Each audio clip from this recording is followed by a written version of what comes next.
Howdy, folks. Welcome to the channel. I'm Don.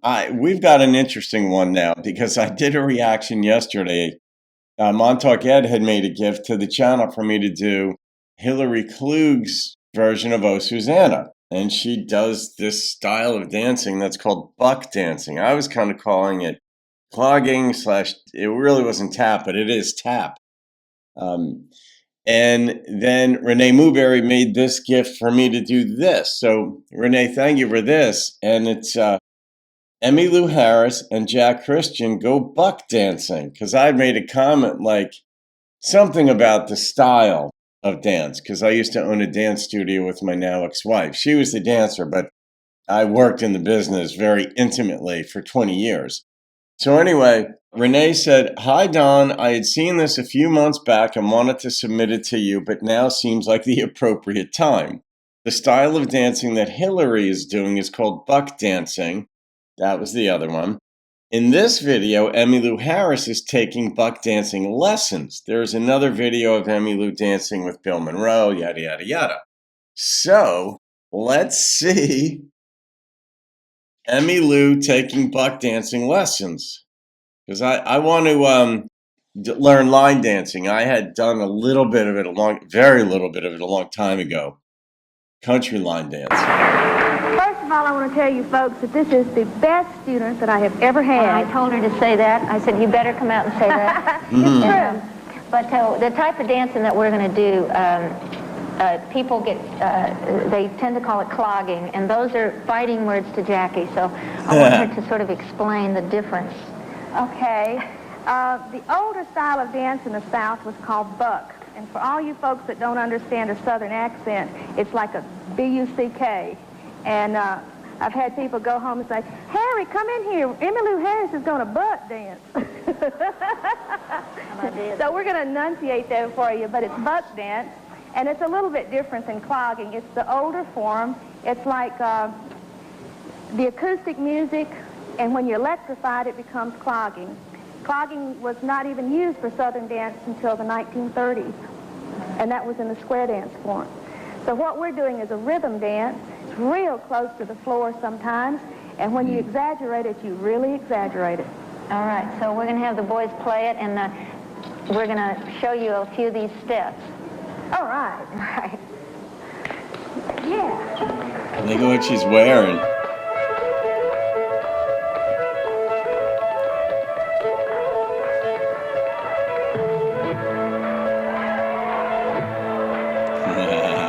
She's got quick feet.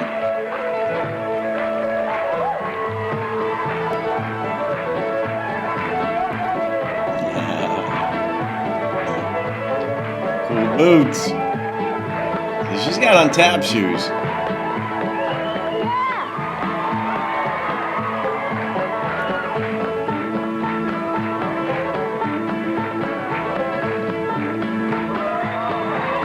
It's a good thing she's got boots on. She could roll her ankle if she didn't.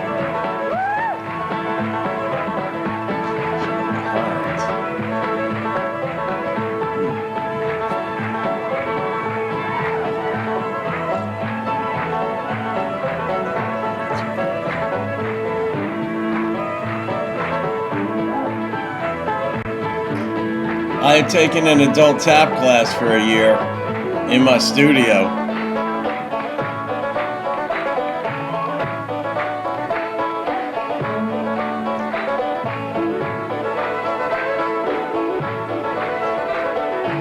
Now you may not have seen it, but Emmylou's got taps on the bottom of her boots, metal taps that are added.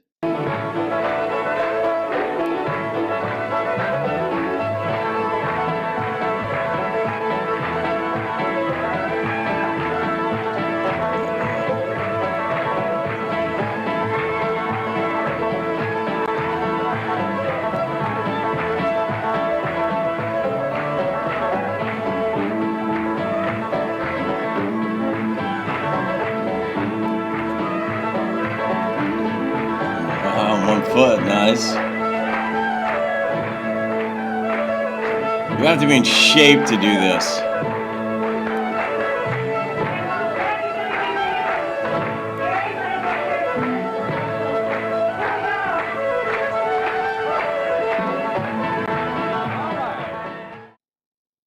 All right. Emmylou walked off just to let her have her solo moment.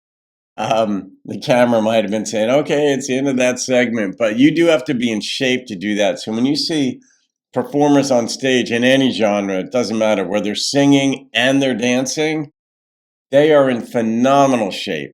Um, but like clogging, buck dancing, tap dancing, this genre where you're moving requires an enormous amount of leg and ankle strength. And especially when I'm looking at the style where they move front to back, like legs front to back, and they're sort of like doing that. That is an awkward style. In rhythm tap dance, or even Broadway tap dance, there are really two styles taught in American dance studios anyway of tap dance. It's rhythm, which the steps don't necessarily have names. The instructor or the choreographer just puts various movements together. Broadway style is where you'll say like, oh, shuffle off to Buffalo to the right 3 times, the left 3 times, and so on, where they have names for the steps and the sequences generally. That's simplified, but that's basically how it works. And but they don't. You're not front back like the way they move here. It is very different, and all of them require you to be in incredible strength. I remember when I took the adult tap class in the studio that I owned. I'm like, you know what? I'm going to try taking tap, and there were about 15 or 20 of us in there. And it was a lot of fun, but I learned a lot. And so just dangerous enough to recognize how much these folks have to know. And Emmylou did all right there, you know. But it takes practice as any, like the saxophone or piano or guitar, you got to practice.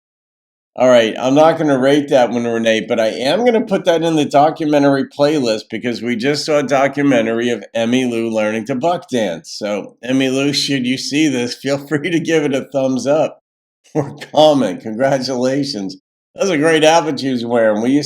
Our kids used to compete, our dancers used to compete on competition teams, and some of them would compete with tap solos. And they all had to have costumes and all that. I wasn't involved in that at all because I was on the business side of things, and my ex was on the artistic side of things. And she had a hell of a dress right there, Emmylou. That would have won a competition all by itself. So, all right, guys, you can thank Renee Mooberry for that education.